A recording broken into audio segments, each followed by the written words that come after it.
Hi students, நீங்கள் பார்த்துட்டு இருக்கிறது வந்து 8th standard maths second mid term டெஸ்ட்டுக்கான ஒரு மாடல் கொஷின் பேப்பர்.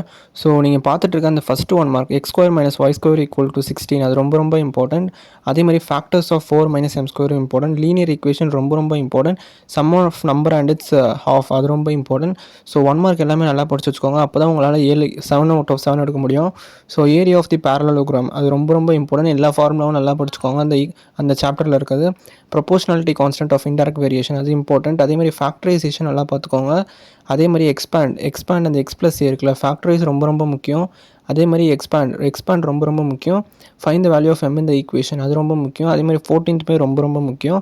ஸோ நீங்கள் இதில் 2 மார்க் வந்து 5 எழுதுனா போதும். ஸோ 14th வந்து கம்பல்சரி கொஞ்சம் கான்செப்ஷுவலாக தான் இருக்கும். ஸோ ஆனால் நீங்கள் பெருசாக எதுவும் வரி பண்ணிக்கணும், உங்களுக்கு புக்கின்லாம் பெருசாக வராது.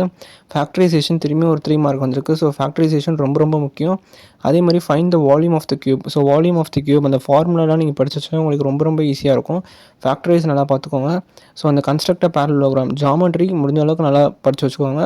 ஸோ ஜாமெட்ரி ரொம்ப ரொம்ப முக்கியம். ராம்பஸ் நீங்கள் அட்லீஸ்ட் எனக்கு தெரிஞ்ச பேரலோகிராம் அட்டென்ட் பண்ணால் எனக்கு தெரிஞ்ச பெஸ்ட்டாக இருக்கும். ஏன்னா பேரலோகிராம் ஓரளவுக்கு கொஞ்சம் ஈஸியாகவும் இருக்கும். ஸோ எதாவது டவுட்னா என்கிட்ட வாட்ஸ்அப்பில் கேளுங்க. All the best, thank you. நம்ம சேனலை சப்ஸ்கிரைப் பண்ணுங்கள்.